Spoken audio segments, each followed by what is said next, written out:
What's up, guys? This is going to be a short video on how to restring a Floyd Rose guitar.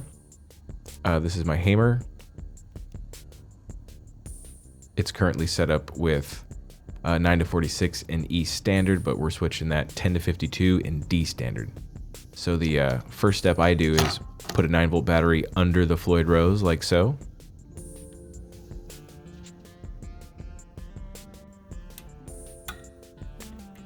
Unlock the nut itself, and then ultimately fully take the locking pads off and set them off to the side.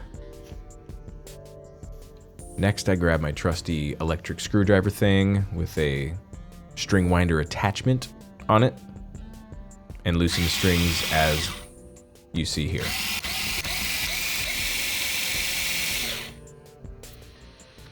Then I snip the strings right behind the nut, remove them from the bridge,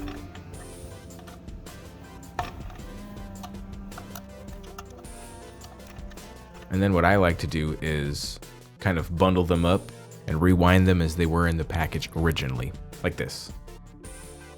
Couple of twists, then you have yourself a very manageable string bundle to throw in the recycling bin. Then remove them off the headstock. I apologize for the weird camera angles and shoddy camera work in general. I was literally holding the camera with my left hand. Onto the almighty ballistol. I use this for the fretboard. It basically can condition all sorts of wood and steel.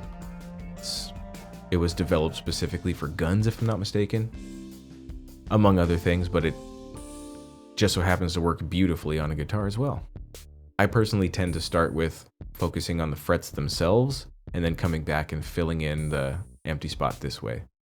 But that's just because I work on a lot of guitars, so I like to get through them relatively quickly, and doing it like that kind of makes it a mechanical process.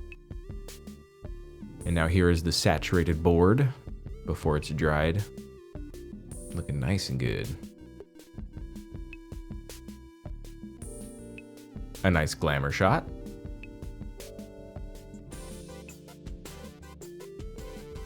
Now I remove the new strings from the packaging, and then I immediately begin the process of cutting all the ball ends off. Once they're locked back in place in the correct order, as dead center in the saddle as you can manage, I like to line up the tuning machine holes like so, because then stringing through is a much more straightforward and easy process as well. Add a bend at the saddle. Just a slight bend will do. Tuning up to pitch will take care of the rest. Pull it tight. Measure 2 peg lengths past the peg you're coming out of. Push it back to that length itself. And then wind it up.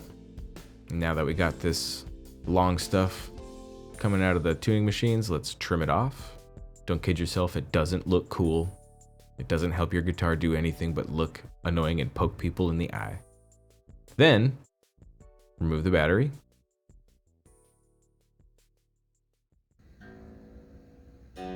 As you can see, we are not in the right tuning. Obviously didn't nail it, but let's take stock of kind of where we're at. Relatively low, and look where the bridge is sitting. It's tilted back in. So that tells me if we tune up to pitch like this, we might be pretty close, and if we're real lucky, it'll be dead on.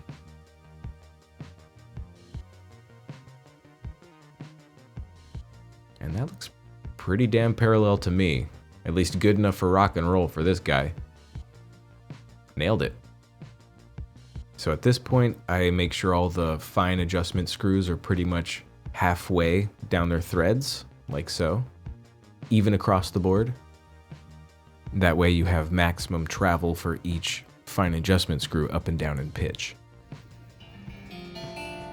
Now that we're all tuned to pitch, we can reinstall the locking pads of the nut. Get them barely snug first, and then wrench them down just a bit. You don't want to over tighten.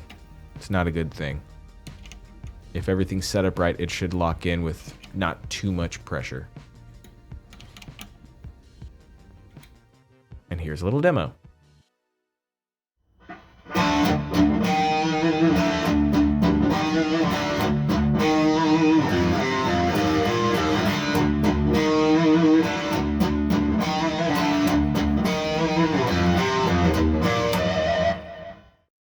Well, that's how I restring a Floyd Rose.